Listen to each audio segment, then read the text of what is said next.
Hello, everyone. We're just getting ready to start our town hall in maybe another minute. Give folks some time to get in. We have, oh gosh, this looks great. Our numbers are 87 so far, and ticking up. So we'll give ourselves another minute if that's okay.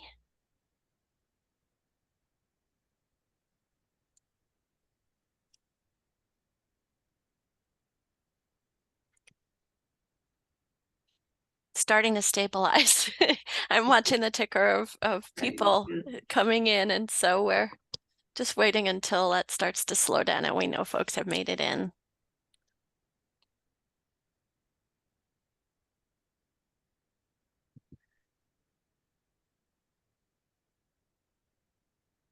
Now we'll just sit in awkward silence until that happens. Sorry, I wish I had a joke, everyone. You're the one about. All right, we are currently at 147 people. I'm so excited that so many folks are able to join us. Yeah. It's great. Still going up. Still going up. All right. Well, I think we're getting close. Things are starting to even out. So maybe we'll go ahead and jump in. We have a lot to try to cover this afternoon. So I think if we go ahead and we jump in, we'll continue to welcome folks as they arrive. So hello, everyone. My name is Lauren Kenny. I'm the Director of Client Services, or Client Experience, excuse me. Director of Client Experience. We'll talk more about that in a little while here at Guide Dogs for the Blind. I'm joined here by some wonderful panelists to talk with you this afternoon about a few things about our wait time to train, and also to talk a little bit about some of our recent zone changes. So I think if we can start with introductions, that will be a good way to kick us off. So I'll just go through each person to identify them so that we don't talk over each other. Vanessa, welcome. Thank you. Hi, everyone. It's Vanessa Lyons. I am the Director of Training and Field Services, and I'm based in California. And I have been here at GDB, let's see, next month will be 24 years. Wow. All right, I'm going to go right in line of how you're appearing on my screen. Cheryl, hello. Hi, thanks, Lauren. Hello, everyone. I'm Cheryl Vincent. I'm the Director of Training and Field Services out of the Oregon campus. And I've been with Guide Dogs for the Blind for 36 years, worked on both campuses, and I'm really excited to be sharing some information with you all. Thanks, Cheryl. We also have some folks from the field joining us. Michelle, hello. Hi. Hi, this is Michelle Clybourne. I am based out of Denver, Colorado. I'm a field manager, and I've been with Guide Dogs for about 26 years now. Wow, some good tenure. Hi, Melanie. Hi, Lauren. Hi, everyone. It's Melanie Bell. I'm also a field service manager. I'm based in Forest Hill, California, which is in the northern part of the state. I've been with Guide Dogs for 8 years. And last but certainly not least, Ryan, hello. Hi, this is Ryan Garrett. I'm the admissions manager out of the California campus, and I've been with Guide Dogs for almost 14 years. Thanks. Great. Well, thank you everyone for being here. A few housekeeping items as we're getting ready to start. We are recording the webinar today, and this will make it possible for folks who are not able to join us in person today to view the town hall and all the information. We will send you a link at a later date. We do need to go through a few steps to make sure that everything meets our accessibility requirements before we send that. So look for that to come soon. And we will be having, at the end of our presentation today, we have set some time aside for question and answer. Please feel free. We are using the question and answer, or the Q&A feature on Zoom today versus chat. Please feel free to put questions in At any point during the conversation, Ryan is going to be monitoring that and he will either respond to you individually if you have a very specific question, or at the end, if there are some themes, we'll go ahead and we'll save some questions until the end. So I think that kind of covers our housekeeping items, and I think we're ready to jump in. So I'm going to first pass to Vanessa, who's going to share the objectives of the town hall for today and speak a little bit about our agenda. Yes, thanks, Lauren. I'll just remind us all of what we're here to cover today.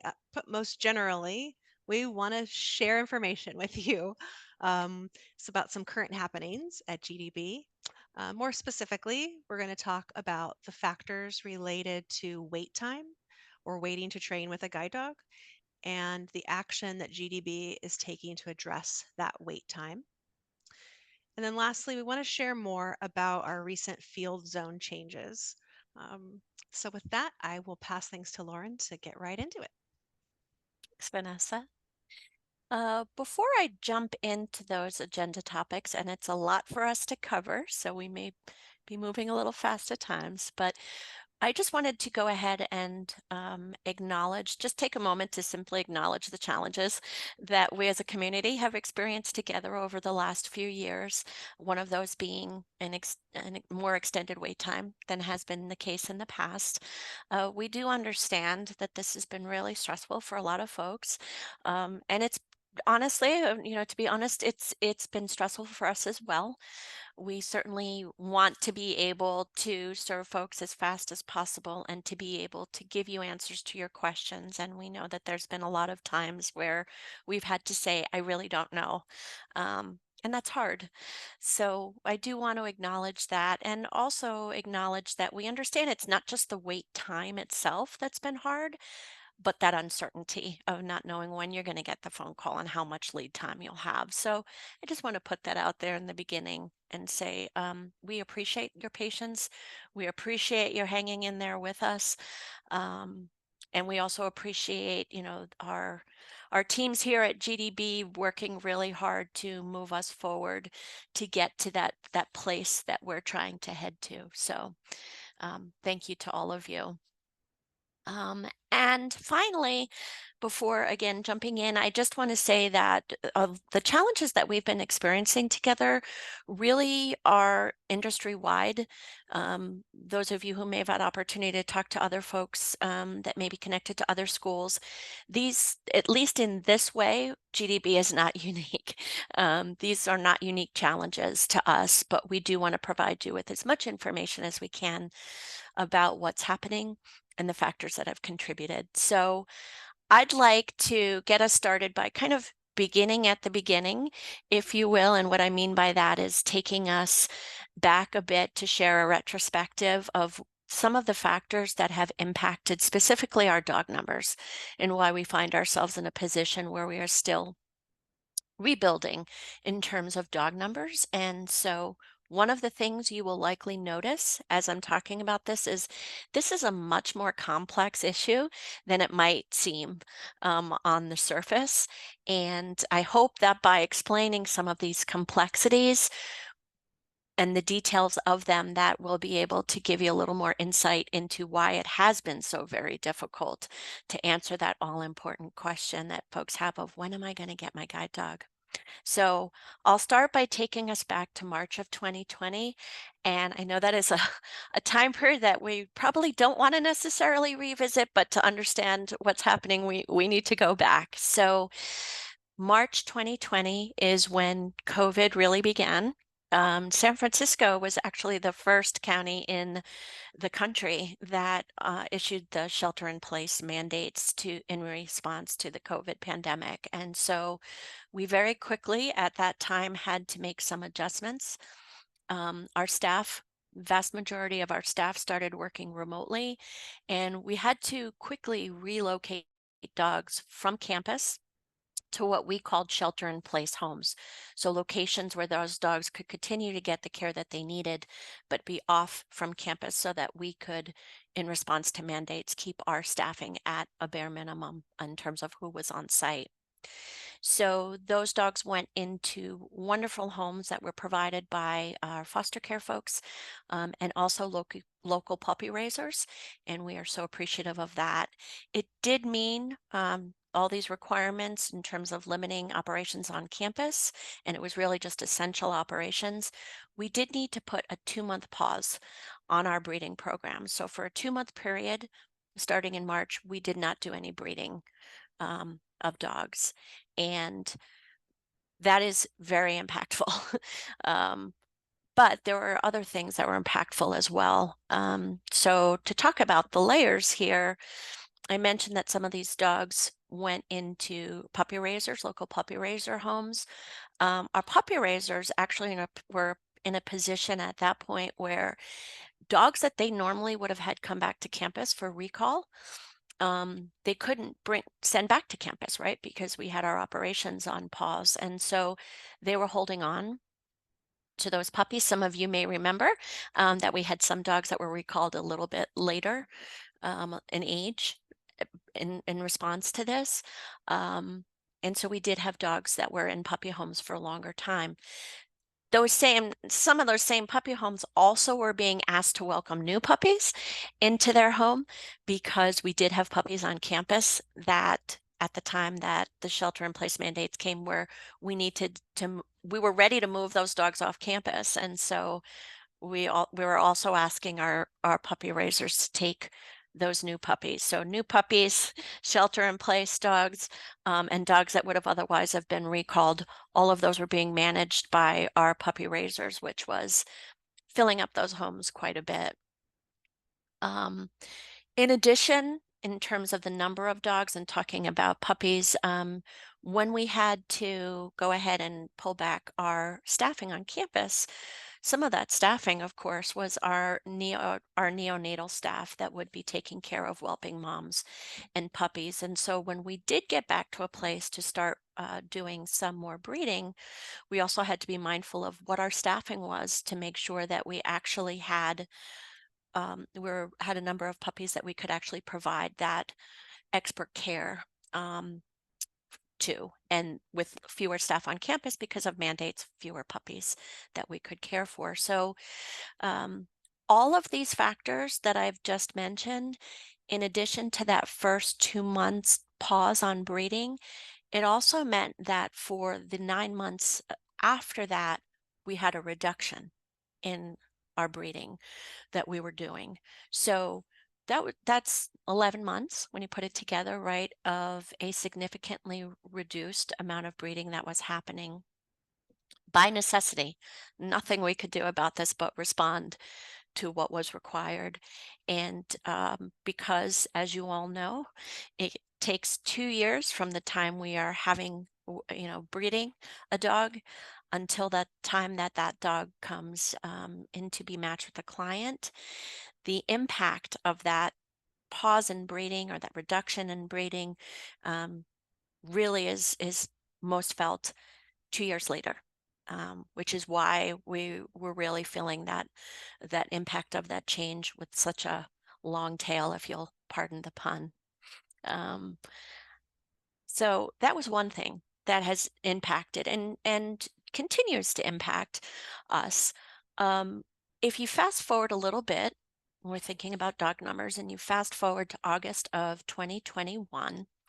That was the time at which Paw Print Genetics, who administers the genetic panel that we run on all of our dogs, as we need to know their genetic information, they added a new test for Stargardt's disease, which is a form of macular degeneration, to the panel that we run. And so you may recall that at the time this was happening, we did have a client town hall with our medical director, Dr. Kate Kosminski, to talk a bit about this. It was a while ago.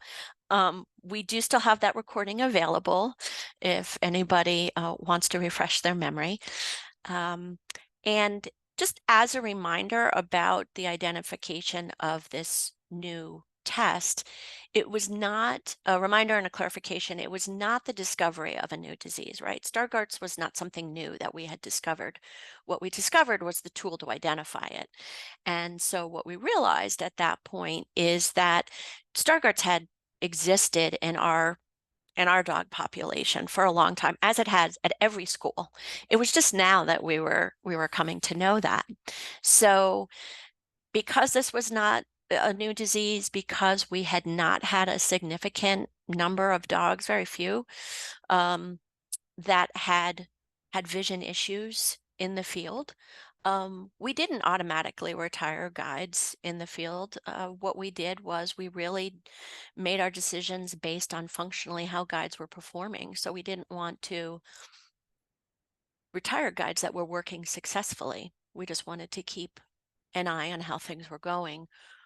But because we did now have genetic information about dogs that had not yet been issued, we did make the decision that we did not feel comfortable issuing dogs to become guides that we knew were impacted by the double mutation of this genetic disorder. And there is a recessive gene that causes this. So the dogs did have to have a double mutation to be affected.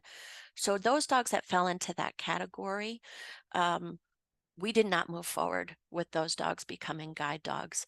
And those were dogs that could have been in our puppy homes, dogs that were already in training. And so we worked very hard to maximize the future potential for those dogs. There perhaps other service industries where that would not be such an issue, where vision was not going to be an issue if that happened at a later date, but they were not going to become guides. And basically that impacted 15% of the dogs that we had that would have otherwise potentially been considered for training. So that's a large number. For us, we felt it was the right thing to do. And so we made that decision. But you can see, as I'm talking about this being dog numbers being a complex, multi-layered issue, we've talked about dog numbers as it relates to breeding. We now have this other thing that happened with Stargardt's, where now we also have additional dogs, an additional impact on the number of dogs that we have, because now we have a 15% reduction. That same reduction, that same issue in terms of Stargardt's also affected our breeders, because we did very much want to be able to make decisions about which dogs stayed in our breeding colony and how we worked with those dogs so that we really could eradicate through genetics Stargardt's from our population. And many thanks to our breeding department for working on that. But again, it's an impact on the number of dogs that we have to be able to breed puppies who could then become guide dogs. So layered, very layered. I also want to mention, something that I think is important at this point. I mentioned the puppy raisers, how much was going on for puppy raisers at this time. We mentioned just the number of dogs that we were able to breed and some of the things and affecting our need to pause breeding, and about Stargardt's.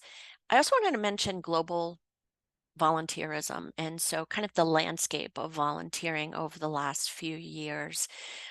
It's been an issue for all guide dog schools and other organizations. It's not just the guide dog industry, but the thing we're talking about today is our industry. Across schools, volunteerism, just the landscape changed and interest shifted over the pandemic and has continued to be different post-pandemic than it was pre. There's a lot of reasons for this, but I mean, basically, we were not immune to the impact of that. And so over the last few years, we have struggled at times in terms of finding additional puppy raisers.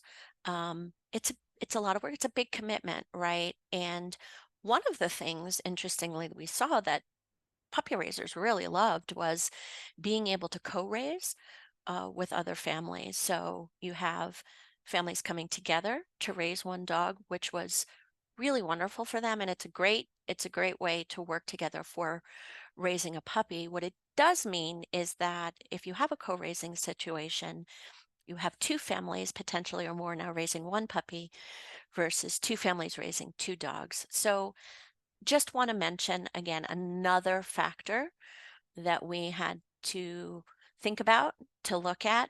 I will say that our puppy raising team, our program here, has done an amazing job of rebuilding, of being able to find new ways to um, to to interest puppy raisers and to find ways to make it doable for folks to raise a puppy. Really creative, and it's ways that actually build resilient, healthy, wonderful dogs. So we've made a lot of changes, and they've been really, really well received, and they're fantastic both for getting more raisers in and also for just really setting our dogs up for success. So I do want to say we're making progress there. The last thing I want to mention in terms of some of the historical factors that have impacted our dog numbers over the last few years, in the summer of 2023, so last summer, we did have to make some adjustments to our puppy center. Many of you know about our puppy center, which is a wonderful building that really was designed and built to be an optimal environment for our moms and pups. We did need to make some adjustments to the kennels there. And so that equals construction, some construction. And so while that was happening, we did have to decrease the number of dogs that we were breeding again in order to be able to properly house them. We needed to look at our numbers, and we need to pull those back a little bit. So that was about a 3-month period of time where we did have to pull back a little bit. So I think this is a lot of information to kind of throw out all at once and share with you. And I guess what I would say is the bottom line here is that all of these factors that I just mentioned are ways in which we experienced a very significant disruption to what had previously been historically a very steady, predictable stream of dogs into our system. Predictable in terms of how many clients we could serve, predictable about when we could serve them because we knew what to expect in our dog numbers. When you look at all the factors that were impacting us, there is disruption, and everything we can do or could do, we have done and we are continuing to do. And Cheryl's going to talk a little bit more about some of that, but it does take 2 years to quote grow a guide dog. And for a lot of these things, including Mother Nature, there's just no quick solution. So, and it's time, and we're all tired of saying it takes time, but it does take time. So we have basically a big part of clients waiting longer is because we've had fewer dogs. That's where we are, but things are improving, and I'm going to go ahead and I'm going to turn things over to Cheryl. Cheryl's going to talk a little bit about wait time and wait list, and class fill, which is another complex issue. So Cheryl, thank you for taking that next step. Thank you, Lauren. And as luck would have it, I just unclicked my notes and they're back here. Okay. So thank you, everybody. And hello again, everyone. I'm going to take you on a little bit of a deep dive in our wait time and our class fill process. I'm going to talk about how many clients that have been accepted to train, what our historical waiting time has been, and what our current wait time is, and then steps we're taking to improve things. Because as Lauren mentioned, we know we had a significant disruption to our processes. So first, though, I want to mention applications, because we have gotten some questions as to whether or not we have the same number of people applying to get guide dogs at GDB. And during the pandemic, we did have a slight dip in applications. Everyone's world was turned upside down at that point. But now we have roughly the same number of applicants as we had pre-pandemic. So basically, it's about the same there. A few other numbers I'd like to share with you. Since we have returned to mission from the pandemic, so once we started coming back and training clients again, From that point into now, we've trained 602 clients. So we have trained quite a few people for sure. Currently, we have 382 clients accepted and waiting for training.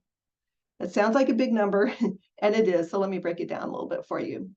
We have two types of categories, what we call open and our wait list. So think of our wait list as someone who maybe they want something very specific or have a specific or unique need.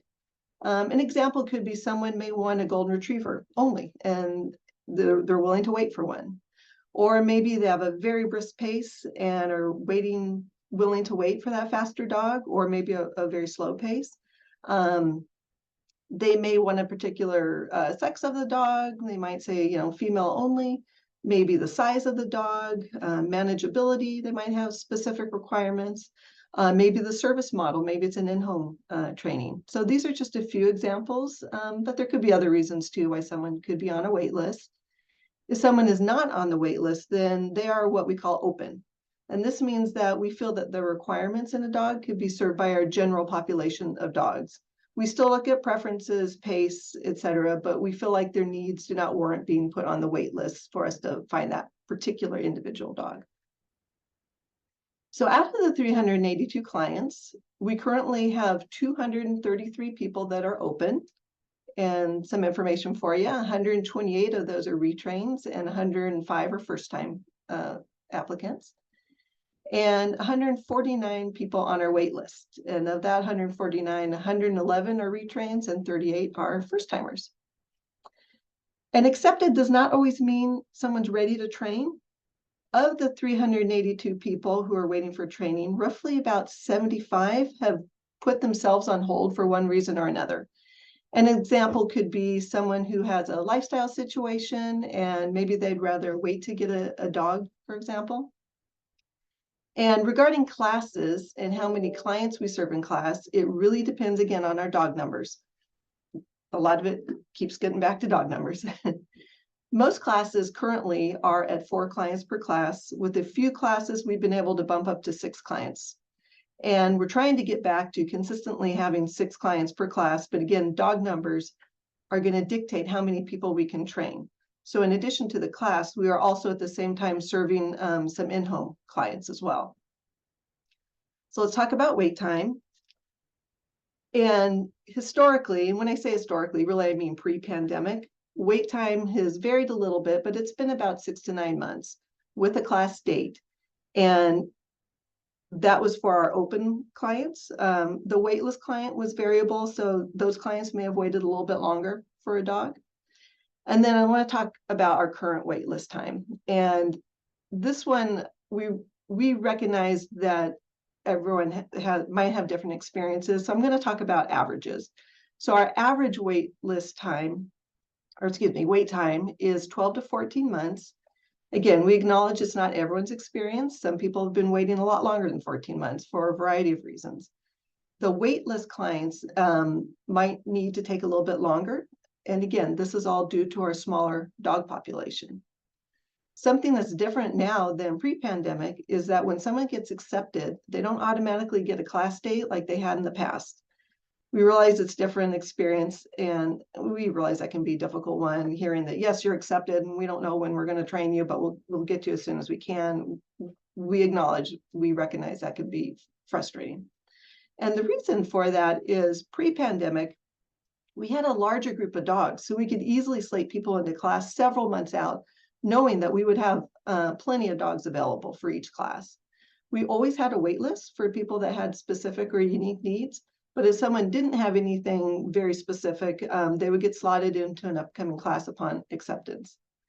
So post-pandemic classes, because of the low dog numbers, we had to change how we filled our classes. We no longer had the luxury of being able to slot people in months in advance and guarantee that there would be a big buffer of dogs available, again, because of the small dog population. So we couldn't guarantee a specific number of dogs would be ready for each class. So how we worked with that is instructors and their supervisors, they take a look at which dogs they had available and make the best match off of our accepted client list. We would really look at the people who've been waiting the longest and start there. And unfortunately, though, just because somebody's been waiting the longest doesn't mean that they would necessarily be the right match for the particular dogs that were coming up to be ready for class. As you can imagine, dog matches is very important, and we needed to make sure we had the right dog for the right person, but we would for sure start there. This type of class fill also led to a short lead time for the clients. We may call someone because a particular dog is looking good, pass all its final tests and health checks and such, and call someone and say, hey, we've got this dog, we think it would match you, can you come in 2 weeks? Versus pre-pandemic, you might have a 4-month lead up before your class. So what we're doing to address this is there is good news. I know we shared a lot of things that have happened in the past with the pandemic, and we're working through all that right now, but there really is some good news. It is getting better.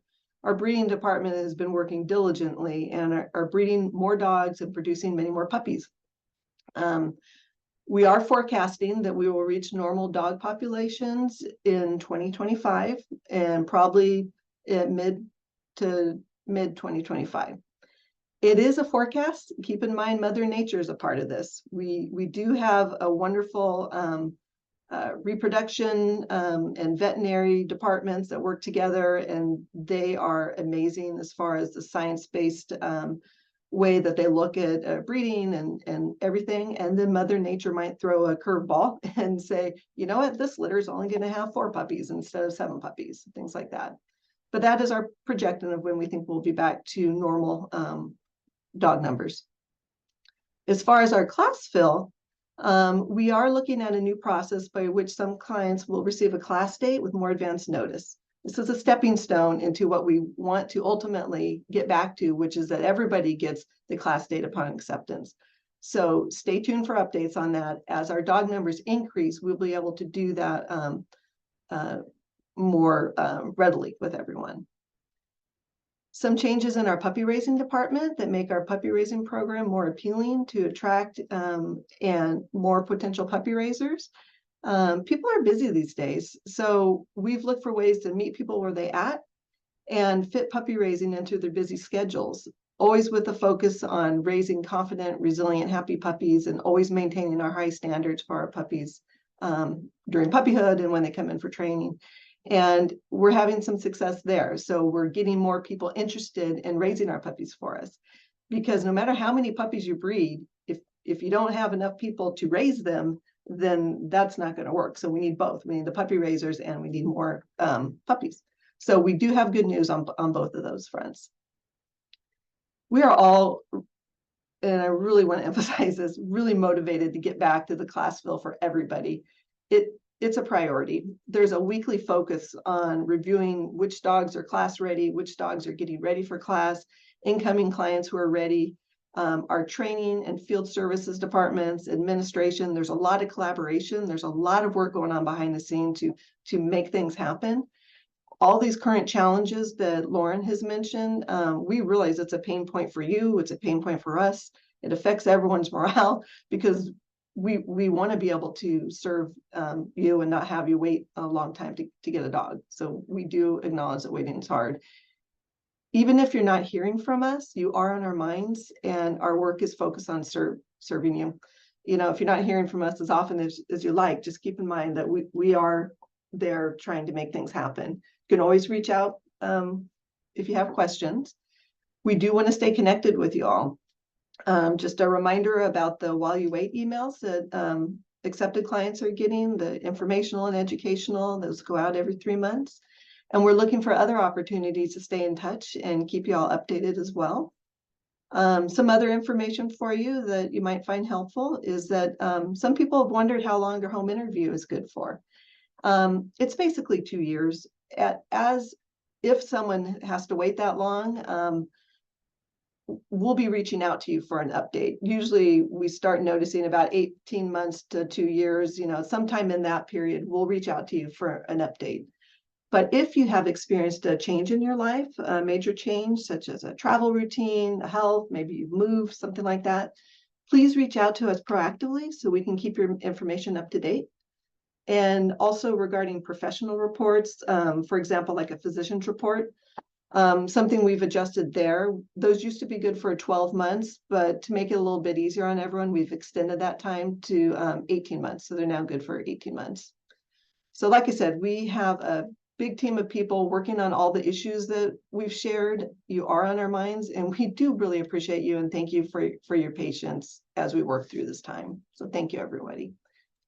With that, I'm going to hand it off to Vanessa to talk about our field support. Thank you, Cheryl. So in January, we sent an email out announcing our department restructure and field zone changes. And today we want to share more about the context surrounding those updates. So in this part of our presentation, I'll be talking a little bit about a transformation that GDB began in late 2019. We'll touch on the recent field zone changes, and we'll also share more about the field service manager role and the large team of instructors in various roles on our team who complete annual follow-up, emergent visits, and so on across the US and Canada. All right, so I'll jump right into transformation. That's first. So this began in late 2019, and this was a training and client services transformation project. We started in 2019. We were delayed. That work was delayed because of the pandemic, but we resumed things in the fall of 2020. And this project is best summed up by sharing our vision statement, I think. So I'm going to read that. And it reads, to ensure the reliability and sustainability of GDB by continuously embracing innovation in client services and training to meet the ever-changing needs of our clients and workforce. And I think it's worth reading a second time, just so I make sure I'm not going too quickly. Again, our vision statement for the transformation project was to ensure the reliability and sustainability of GDB by continuously embracing innovation in client services and training to meet the ever-changing needs of our workforce, of our clients and workforce. All right. So why transform? What does this really mean? Well, the world around us is changing rapidly, and it's only getting more complex. And at GDB, we want to ensure that we are responsive to the changes that are happening around us, and we want to ensure we are continuing to provide the best guide dogs and the best client service. We want to meet your needs. We want to meet the needs of all of our clients. Similarly, the needs of our staff are changing. You don't have to look back too far. The workforce just 20 years ago was very different. And people need and want different things from their employer. So we are focused on building and maintaining a workplace where our people can thrive and want to stay. And again, why? It all loops back to the goal of providing the best client service. We want to maintain those staff members and all that talent that we have here at GDB. Another thing that's worth touching on is our field model when it comes to transformation. Our field model, our field zones were built over time as instructors relocated to other parts of the United States and became field service managers. You can imagine the scenario where a field service manager retires. And what if we don't have an instructor who wants to move to that same area or zone? And very quickly, we have a model that isn't reliable or isn't sustainable. And that's the last thing we want. We do not want to compromise the services that we provide, our follow-up services, any field services. It's really a cornerstone of our program and a good example of what we're paying attention to as we continue to transform. And the phrase continue to transform is an important one because what started as a project, I use that word initially, what started as a project, which sounds like it has a beginning and an end, is really become a way of operating. And we see ourselves as in an ongoing transformation. So fast forward, last year, 2023, one step in that ongoing transformation was a department restructure. And so many of you will remember Teresa Stern, who was part of our executive team. As Teresa retired and our executive team began to consider how to fill that role, it was a natural time to reassess who oversees what parts of the organization and sort of take stock in all of that. And so a key decision was made at that point to move the parts of our program or the roles that support our clients throughout the relationship with GDB under one umbrella. And we are calling that umbrella client experience. Okay. Lynn Dubinsky has joined GDB as our VP of Client Engagement and Impact. Lauren Kinney, who you've already heard from today, who was our Director of Client Services, has become our Director of Client Experience. And Amy Salger, who served on our alumni board, became our Alumni Engagement Manager. And I'm calling out those three individuals, but also want to make sure it's clear that there's a whole team from outreach to admissions, residential programs, a portion of our support center, a whole team. I'm not even naming everybody who would be focused on client experience. And all of this comes with the goal of amplifying client voice in our programs, having that client voice inform what our programs look like, as well as goals to boost our regular communication and information sharing channels with our clients. So that was one key decision that the executive team made at that juncture. A second one that I want to mention is the move to have all of our client programs, our guide dog program, our canine buddy program, and our O&M immersion program, all under one umbrella. And so all of our client programs overseen by Susan Armstrong, who's our VP of Client Programs. So those are the changes we want to share that are more organization-wide. If we go to sort of the department level, that's where training and field services comes in. So what was separate? Two different departments, training and client services previously. We have joined to become one department, training and field services. So Cheryl Vincent, who you've already heard from, and myself, we were the directors of training, and we are now directors of training and field services. We've also created a new role for GDB, and that is Guide Dog Program Manager. So Caitlin Cherney in Oregon and Melanie Harris in California are our Guide Dog Program Managers, and they will be overseeing daily operations of our Guide Dog program across our campuses and the field. Again, you may be wondering why? Why make that change? Well, you know, we have always been connected as two different departments. Training has always valued receiving feedback from client services to inform our programs. Client services we've always partnered and utilized training staff resources to accomplish follow-up visits and emergent visits and so on. But now we are one department, and we believe we can achieve a more integrated approach, a more integrated team approach to everything that we do by being one department.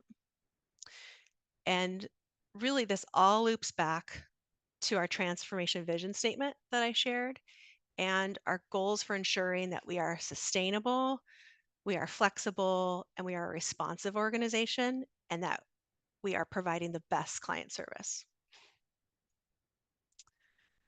And with that, I will pause and pass the baton to Melanie Bell. Thanks, Vanessa. Hi, everyone. It's Melanie Bell. I'm one of the field service managers, and I'm going to share a little bit more about the details of the team structure and zone management, specifically in the Pacific Northwest. In addition to the merging of departments, there have also been some personnel shifts with retirements and relocations. So these things together led up to a shared zone model we currently have operating in the Pacific Northwest. And you may have received a prior email update about that. We had Field Service Manager Bill Archie in the Southeast retire, and Field Service Manager Charles Nathan relocated to that area, which left his former zone of the Pacific Northwest vacant. So GDB took a fresh look at what we might be able to do differently to meet client needs in their home areas, with the Pacific Northwest being the area open to try something new. The field service managers will continue to provide oversight of every guide dog and canine buddy client, ensuring no one's forgotten and the standard of service and response will remain the same and potentially even faster. In the Pacific Northwest, all of the field service managers are overseeing the area together, and it is divided by having multiple field service managers assigned to each state, staying on top of every communication and need that comes from the area. Historically, as many of you have experienced, there is a large team of GDB staff available to provide in-person support. And it's not always the field service manager that might be meeting with you. Within the team, we have guide dog mobility instructors who spend most of their time training dogs on a campus and class training with clients, but they also travel several times a year around the US and Canada with the oversight of a field service manager. And we have a full-time guide dog mobility instructor that lives in Canada, specifically supporting our Canadian clients. And then we have several on-call guide dog mobility instructors who are available to support when needed for a prompt response to our clients. And then we have several field service support specialists who split their time between the support center, being the person you get connected to when you call in, and traveling for in-person visits on an as-needed basis. So that whole team of people, along with the field service managers, are available to travel and meet with clients, providing support. The field service managers will continue oversight of all clients, whether it's the Pacific Northwest or elsewhere in the US or Canada. You are covered. A field service manager is always going to be up to date on what is happening with you and your dog. There's a significant amount of communication that happens between field service managers who meet regularly with one another, and we meet as groups. There's communication between the field service managers and instructors who are traveling. And each visit and phone call are professionally documented in a report. There's pre-visit and post-visit discussion, and so you are never starting over if the person visiting is new to you. Everybody is well informed that any one of us can help seamlessly with any needs. And I also wanted to share some statistics that highlight this team effort. I'll go back to 2019, which was pre-pandemic and quote unquote normal operations at that time. And we had about 1,900 active guide dog teams then.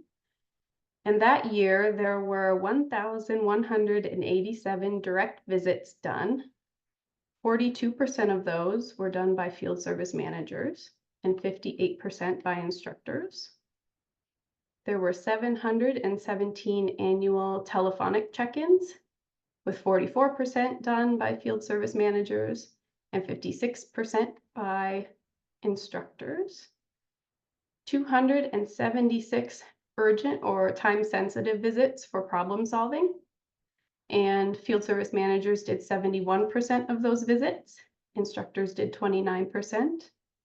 And there were 381 home interviews, with 62% done by field service managers and 38% by instructors. And in addition to all of that support, each year there is an average of over 10,000 calls to the support center.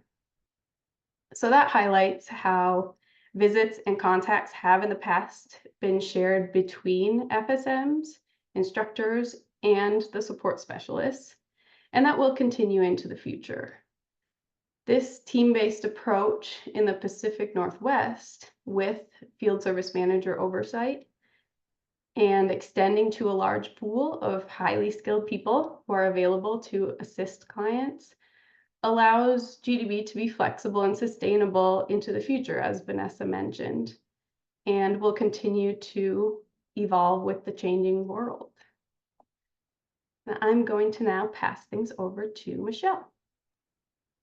Thanks, Melanie. So this is Michelle, and I'd like to start out by validating any feelings of trepidation that have been brought on by the zone changes. Close relationships can certainly evolve between field managers and clients, and we just want to honor that and let you know that we share in that feeling of connection. We don't ever intend zone adjustments to be abrupt, meaning that you suddenly don't have access to someone that you've known for years. You're still welcome to reach out to them. They're likely not traveling to your state or province any longer, but you can still reach them by phone if you'd like. To give you some history about field services, this is an ever-evolving system, and we played around with several models throughout the years. Adjustments to the structure of zones can occur for a variety of reasons, such as increased client numbers in certain areas, resource adjustments, or changes in personnel, like the addition of field staff, promotions, retirements, or relocations. We also have an overreaching philosophy of innovation, meaning that we don't want to keep doing the same thing just because it's what we've done for the past 20 years. So at the forefront of these adjustments is always our desire to improve our services for clients. So throughout the years of various adjustments, fortunately, we found that we've been able to serve our clients well within a variety of models, meaning each of them has, though we found that each of these models have different pros and cons to them. One challenge with the model of a single field manager per zone is the inevitable ebb and flow of workload. Much of the field work for us is reactive and unpredictable, so our schedules are wonky, and we can find ourselves at times wanting to be 3 or 4 places at once. So when this occurs, we engage the assistance from other field staff, so the responsibility of providing services to you has never been on just one field manager. One of the benefits that we're anticipating from this shared zone approach is the structured way to partner with each other, so our assistance to you can be seamless.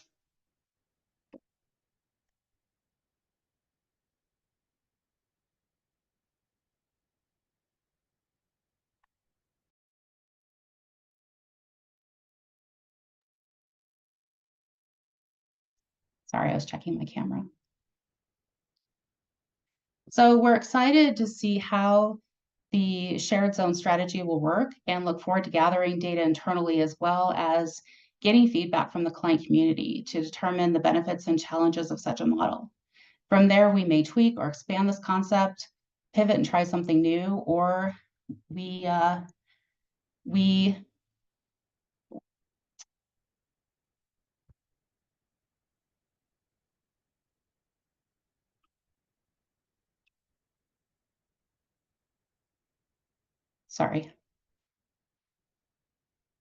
encourage you to share your experiences with us as we move forward. Our goal is flexibility and responsiveness to any future challenges or changes that we may encounter. So considering the recent changes and potential future changes, you may be asking yourself, do I need to keep track of who my current field manager is? And the answer is no. We only ask that you contact the support center to communicate any needs that you have, and they'll pass on that on to the appropriate person or people who can connect you with the services that you need. That said, if you'd like to confirm who your field manager is, or you have interest in connecting with your field manager or managers over the phone, we would love to do so. So just reach out to the support center and they'll pass that request along. The whole field service team, including the field managers, the veterinary financial assistance staff, the support center, the field instructors, and the campus-based staff, all look forward to continue to provide you with the services that you need. And like that's what's been said before, these services are a cornerstone of our program, and we're very proud of them. and are committed to continue to provide a robust service model. So please rest assured that we're not looking to downsize these services at all, and we hope you feel supported. And again, we encourage your feedback. I'd like to go ahead and turn this over now to Ryan, who can organize our Q&A.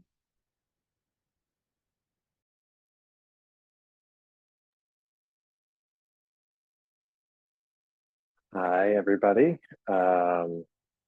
Been answering away. There have been a ton of questions. There have been two about puppy raising that I thought might be interesting to present to the panel. So let me find.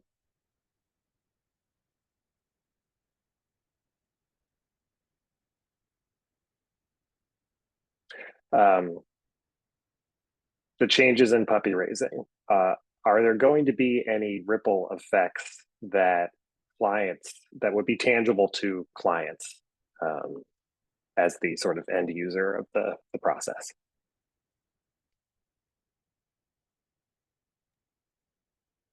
This is Cheryl. I think I can answer this one. A couple of things come to mind. First of all, having the more raisers available to raise the puppies. I mean, that is one of the biggest deals. You know, we had to find a way to make puppy raising something that people wanted to do. And so having homes for these puppies that we're breeding, that helps with our dog numbers. So that is one tangible thing. The other thing, I actually was a puppy raiser, as was Vanessa, years ago. When I was a kid, I raised puppies for GDB, and the information that I got, I had a wonderful club, a wonderful puppy raising leader, and we got a little pamphlet as far as our information of things that we needed to do. And we swung quite heavily in the other direction in recent years. I think one of the more recent puppy raising manuals was like 600 pages long or something. So a lot of processes, a lot of things that people were starting to think that's just too much. And so we simplified things for the puppy raisers, making things fun and important as well, not taking anything away from the tasks they needed to teach the puppies, but looking at what we really want in a puppy instead of all these protocols and stuff. What do we really want? We want a puppy that's confident and willing and happy to go out and resilient and work with people. And so that's the focus of the puppy raising department. And we're seeing a lot of good success in there. So it's something that we're really excited about. I wanted to just add, thank you, Vanessa. It's Lauren. I wanted to just add to that. We made changes in some of what we do in our puppy raising program that a lot of work was done to really look at research-based ideas and changes, right? We have a wonderful canine research team that's new to us. And so the changes that were made were, again, as Michelle, I think it was Michelle or Melanie, I'm not sure which of you said it, like, we don't want to do things just because we've always done it that way. So being innovative, we wanted to take a look at, like, what does the research tell us? In terms of dogs becoming successful. And so I would just say, if there's ripples, our sense is that they're all going to be positive ripples for you. So that's the good news.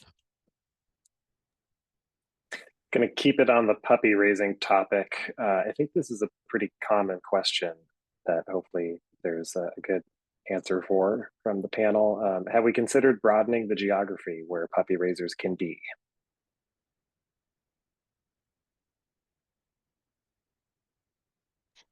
It's Lauren. There's folks smiling because I think this is a conversation that's probably, there's so many things that get considered, right? About should we broaden? Should we focus more, in actually a smaller geographic? Like, there's always conversations about that. I don't think that we're at a place where we feel like it would be beneficial to the program to extend out further at this time, but focusing on how we're doing what we're doing in the places where we currently have a presence. But I certainly welcome thoughts from anybody else that might have some feedback too.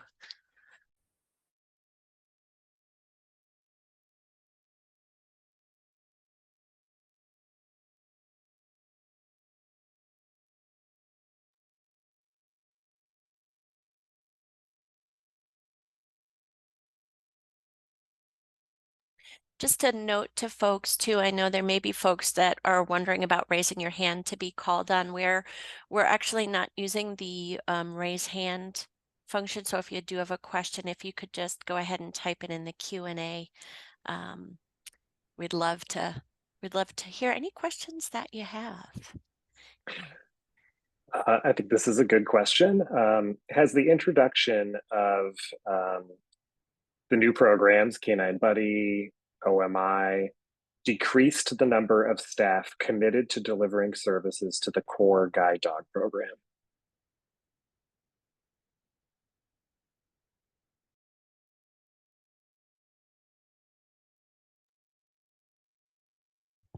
I can jump in on this one. It's Vanessa.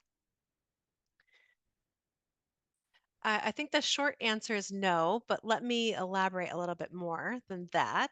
So for our Canine Buddy program, we have a Canine Buddy program manager and specialist, 2 people dedicated to the program as it is now and its expansion. And in addition to that, the work in the field is being completed by the same team we've been talking about for our guide dog program, right? Our field service managers, our instructors in various roles that may be campus-based or field-based. And then with our OMI program, or Orientation and Mobility Immersion program, that is that program is run by a separate set of people, separate departments. But we see the future being one where we have instructors that are part of the guide dog program who are duly qualified and also have their O&M degree. And they may be moving from guide dog program to then OMI program to then back to guide dog program. And it's another place where we want to have flexibility to use our resources strategically and in the best way possible to move our puzzle pieces around, if you will, our resource puzzle pieces, and provide the service where it's needed at any given time. So I'll pause there and just let anyone else jump in if they want to clarify something I said or add to it. I hope that helps.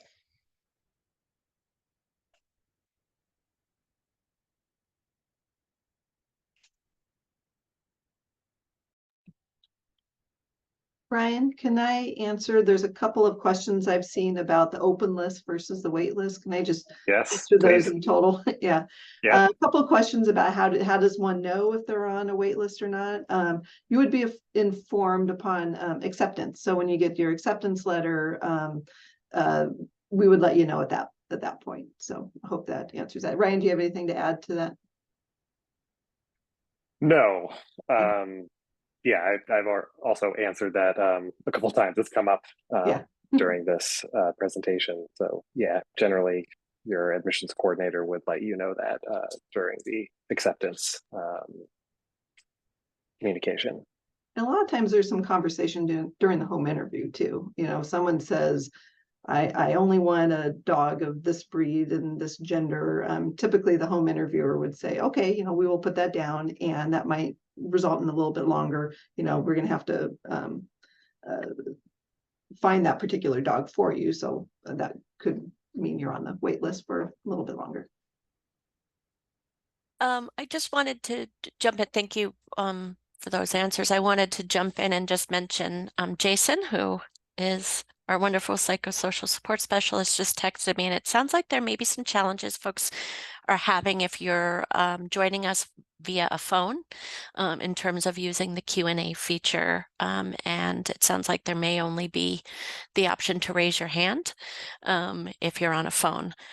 So to the panel, I'm putting forward that we may want to at some point take a look at seeing if we can. There's a few people who I do see have their hands raised, and that may be why.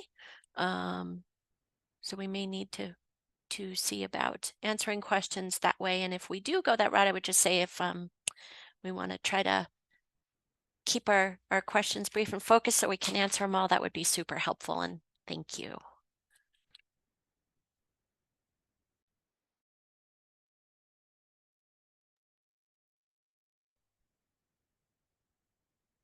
Here's one. With Chuck being the field manager for all of Canada plus 3 US states, can we expect the same service?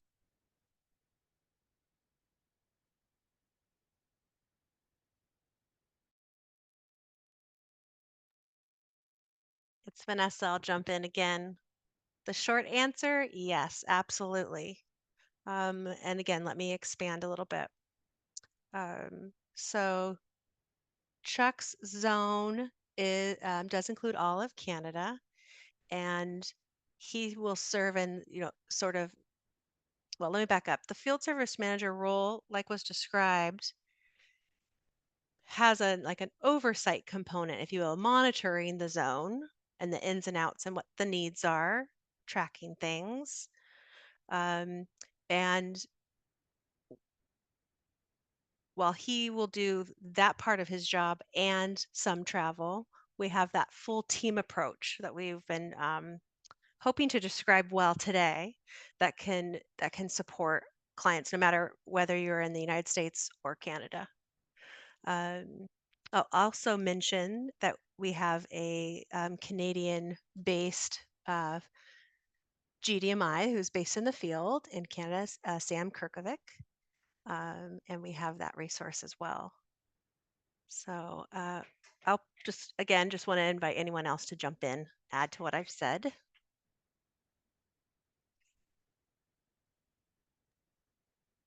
I think it was a good answer, Vanessa. Thanks, Lauren. You did a good job.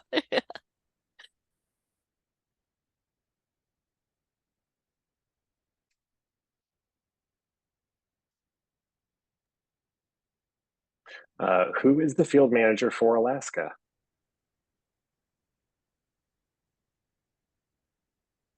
This is Michelle. There's 3 of them.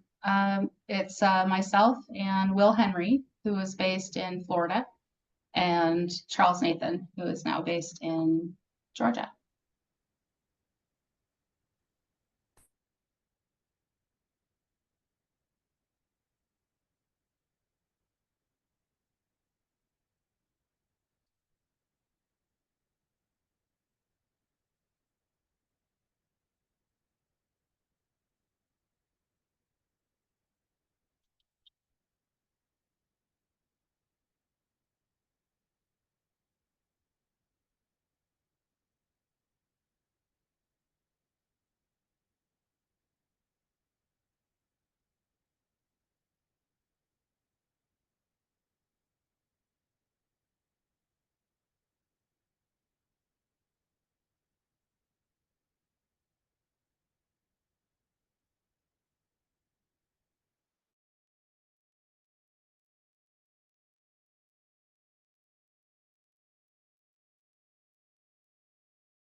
I would like, if it's okay with everyone, I have, I'm running tech support at the moment. And Jason said he figured out how to use the Q&A on the phone, and he could let people know that. He was texting me and I went, oh my goodness, Jason, could I just have you explain? So I'm gonna ask Jason to do that. Let's see. Jason, I think you Hello. should be able to talk. Hello. Welcome. Welcome. Thanks. So I was texting Lauren, guys, that I didn't see the Q&A feature because I'm on my phone. And so what I figured out is there's an unlabeled button. So there's the raise your hand button, a blank button, and then a closed captioning button. The unlabeled button, if you click on it, it will take you to the question and answer section. And then within that section, you can click on submit a question. Weirdly, it prompts you to type an answer. But that is where you would type or dictate the answer or the question for Ryan. So again, raise your hand button, blank button, closed caption button, click on the blank button, that will take you to the Q&A section for anyone on a Zoom app on your phone. Marvelous. Thank you, Jason. You You're could welcome. potentially see where I struggled a bit to to know how to explain that. So thank you for joining. Absolutely. I hope that made sense to everybody. Thanks, Jason. All right. I'm going to mute you again. Understandable. Okay.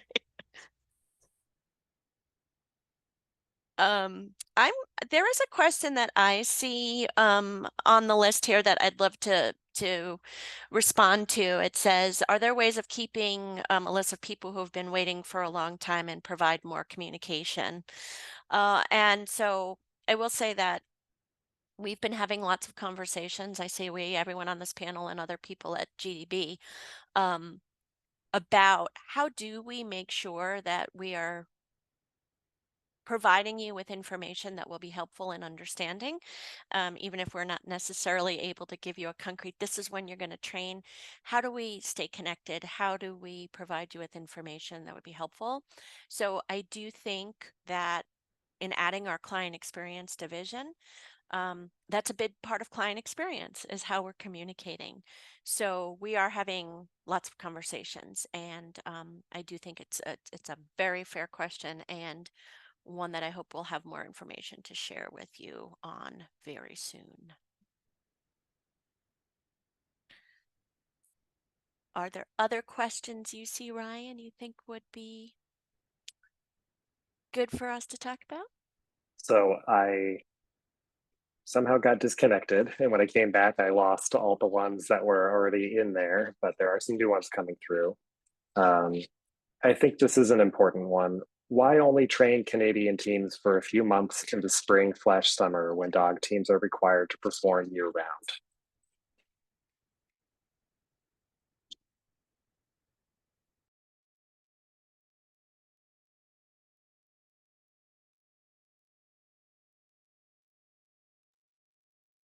I'm looking to my training experts to answer that question. I gave it a shot, but I bet you're going to do it better. This is Cheryl. We do train some Canadians year round. It really depends on their environment though.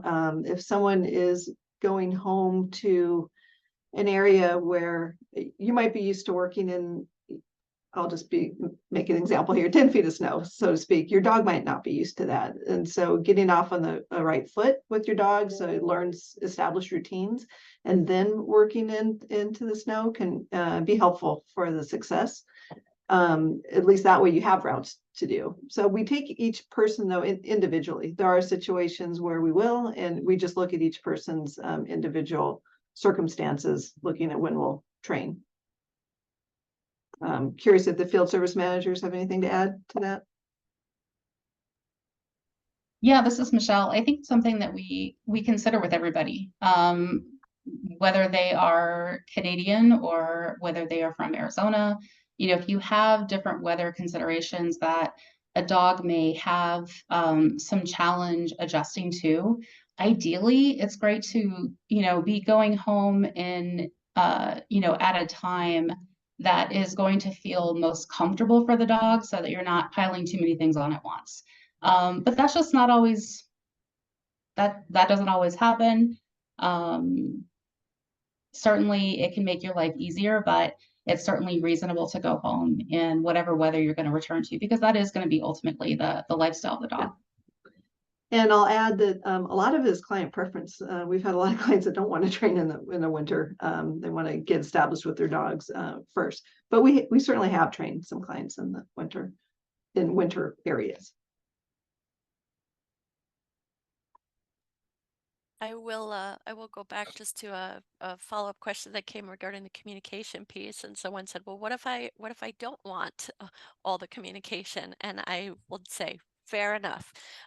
We do always make sure, certainly we have things in place within our email communications for opt-outs of certain communications. And then of course, if we have events like today, it's an optional thing to join. So I think it's a good point that it raises that one size doesn't fit all. So we're always trying to see how we can make things fit as many people as possible, but we do certainly want to honor individual wishes as well. So thank you for that question. All right, here's one that I could take.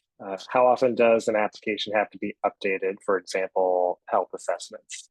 So our nursing staff, somewhat early on in the pandemic, made the change.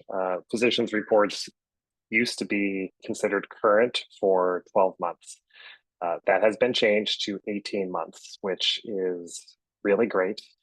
So, really that's the main thing we're looking at, that does from time to time need to get updated. And we'll let you know that, if you have class dates and we see that the physician's report will be expired, we'll be in touch with you to work on updating that. The other thing that does need to be updated is the home interview, and that's anywhere from 18 months to 2 years that we're looking to get that updated as well. Otherwise, unless you experience something major, like a move or a change in major change in vision or major change in health, anything like that, it's everything's considered current.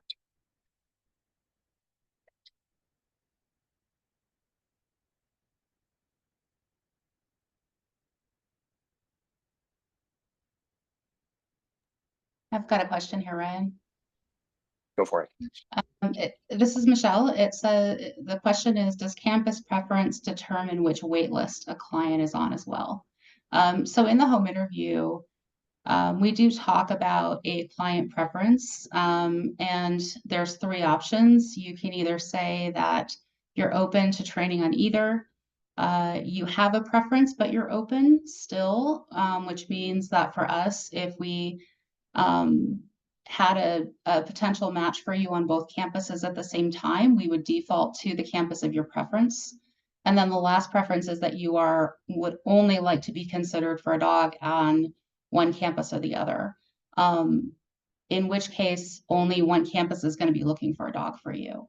So if you are prioritizing the time in which you come in for training, if you'd like to come in as soon as possible, if you have stated a campus preference and you would like to open that option up just to see if you can get in sooner, you can always give us a call and we can open that preference.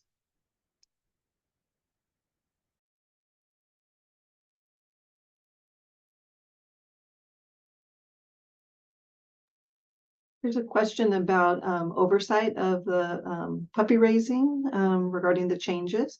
So we have a really in-depth puppy raising department, and the puppy raisers are overseen by puppy raising field managers. So think of the client field managers, it's similar to the puppy raising field managers. So puppy raisers have that oversight that way.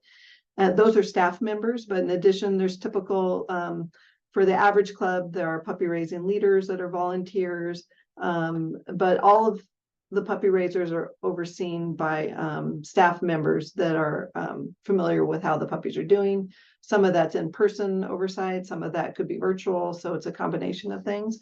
But definitely we keep track of how the puppies are doing and help out if there's any questions people have or anything like that. So.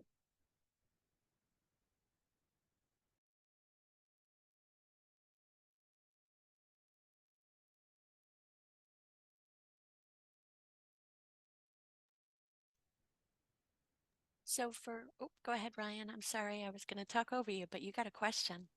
I was going to read, how much advance notice are clients getting prior to class? And I think I can take that one too.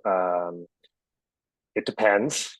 If you're on the wait list, oftentimes the training department is identifying a dog match fairly early on in the training of the guide dog, and they will at times reach out to the client and say, hey, I think we're watching a dog for you. Are you going to be available? And at that point, it can be 6 weeks, 8 weeks down the road. So people on the wait list at times are getting that much notice. For clients who are just class ready, not on the wait list, it has been for the past few years, 2 to 3 weeks of notice. As Cheryl discussed earlier, we're trying to take a nice big step back towards our historical operations where people have class dates in advance. So hopefully some more clients are going to start getting notice with about 6 weeks before class, or even more, as we continue moving through the year. So it just depends, but we're trying to give clients more notice.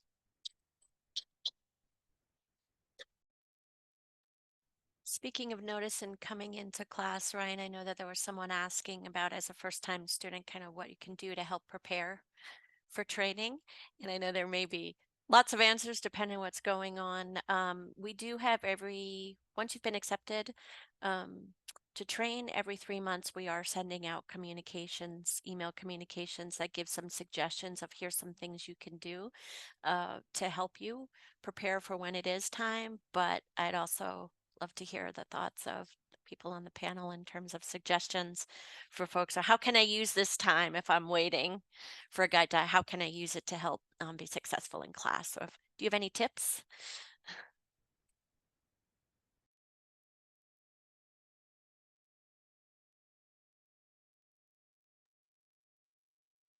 My best tip is keep walking. Keep practicing your O&M skills and keep your physicality up. Well said.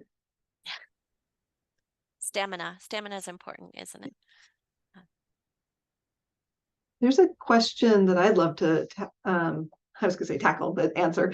It says there's a nod to GDB being innovative, and that being great. But having said that, how does that affect guide dog training specifically? Are there fundamentals that are being modified, or are there protocols that are being dropped due to lack of effectiveness or lack of use? So working at GDB in the training department, GDB has a reputation amongst other guide dog schools of being innovative and creative and all of that. And we do that through having a solid training program and being open to innovating and finding new ways to train our dogs more effectively and such. And one thing we've done is anytime we're looking at something new that we want to try, we typically do a trial with it. Maybe we'll take a group of dogs, trial it out with some experienced instructors and get their feedback. And we do that before we'd implement any new big changes in our training program, because we realize we have a mission and we have people coming in and they're expecting trained dogs and such. If you think way back, I mentioned at the start of this program, I've been here for 36 years and I've seen a ton of changes throughout my career. There was times where we didn't use food. There were times where we were way more corrective with the dogs. And we really started looking at the science of dog training and really what's more effective with these dogs. And we started very slowly with some trials and deciding what we liked, what we didn't like. And that's how we made some really great changes in our dog training program. But what's important for us as an organization and an industry is to not get stale. We don't want to lose the quality we have. And is there a way to even make it better? And so having a staff that's also creative and know their stuff, but also open to new ideas is really important. And so we're always striving to improve what we do. So I just wanted to mention that.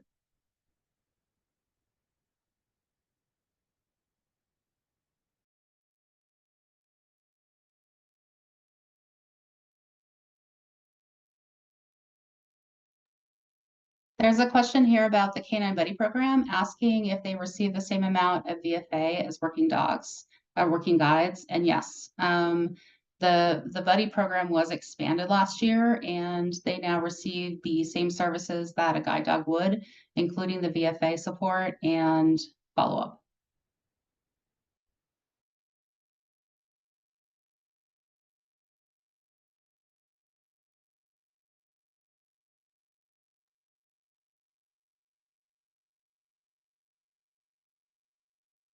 I do see a question as well that someone was asking if they do have an emergency need or something very time sensitive going on with their dog, how long they might wait. Um, you know, what's the ideal time that you'd like to be able to get back in touch with them? I think this is a good question in terms of the fact that, you know, our field services are really is once at a cornerstone of what we do, and it's important to us that we're responsive. So, Melanie or Michelle, anything you'd like to add in terms of how you attend to emergent needs in the field? Sure, this is Michelle. Emergent needs are our top priority. So when something does come up, then we look at our own calendars as well as all the resources that we have access to, other instructors from campus, and we basically compare notes and to see who can get out to you the fastest. That's our goal, is to be able to address those issues as soon as possible.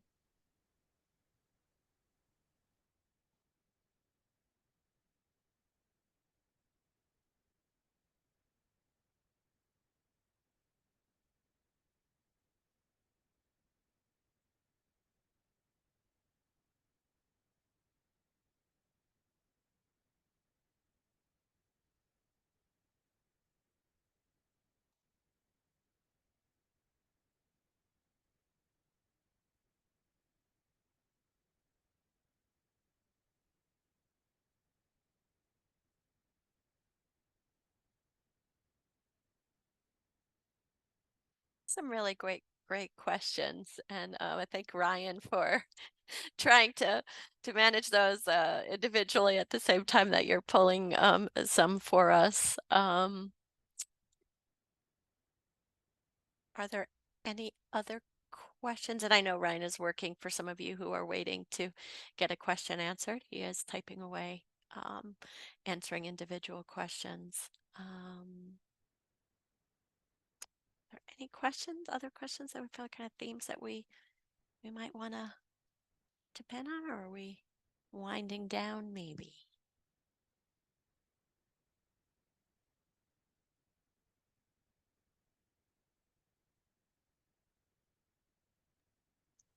I think there's a few questions about prioritizing the wait list and how that's organized. I think in general, what we can say is that we are looking at people who have been waiting the longest to train as soon as we can get them matched. We understand that there's a lot of different circumstances that people are under and may feel like that that they would love to be prioritized. It's obviously a complicated system. However, basically what we've done is create a list of how long people have been waiting. If you do have a dog that is reaching its older years and you're trying to kind of decide when to retire them, when to start the process again for a successor dog. The advice that I'm putting out right now is you may want to start that process sooner than later, just so you can get on the list because of that longer wait. If that is your desire to go from dog to dog. So you can just plan in advance and start moving up that list. And Michelle, it's Lauren. I would add, I mean, I think the field service managers, the instructor team, are a wonderful support center, are wonderful resources, right? If folks are wondering, am I getting close to retirement time? I mean, that's a lot of support you provide is to help people with those conversations. So I'd also say if you want to reach out to your field manager to support center to talk that through, we'd be happy to have that conversation with you. Know where we are right about at 4:30. I do want to thank everyone for joining us today. We had at our high point over 220 participants on the call today. That is a wonderful number. We really appreciate your interest in being here. I hope this has been helpful to all of you. It will not be the last time that we are communicating with you, although, as I said, I think we're still trying to figure out what kinds of way to communicate and how often in terms of meeting people's needs. But of course, we do want to be supportive and are here if you'd like to reach out. Any other thoughts from any of the rest of the panel as we're getting ready to close for today? This is Cheryl. I just want to thank everyone for joining. It's been a pleasure, you know, to share some information. As like Lauren says, won't be the last time, but thank you for joining us today. Well said, you two. And we will be sharing the recording at a later date. Yes. We'll push that out. So you can always review this information again or tell someone you know who wasn't able to join, and they can review this info as well. Absolutely. So I think we're about ready to close. So just again, thank you everyone for joining us. Thank you for your patience. Thank you for being in this with us together.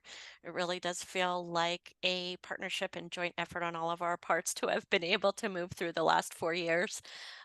We really appreciate you, and we will look forward to connecting with you again soon. And with that, I will say good afternoon and good evening to those who are in later time zones. Bye, everyone.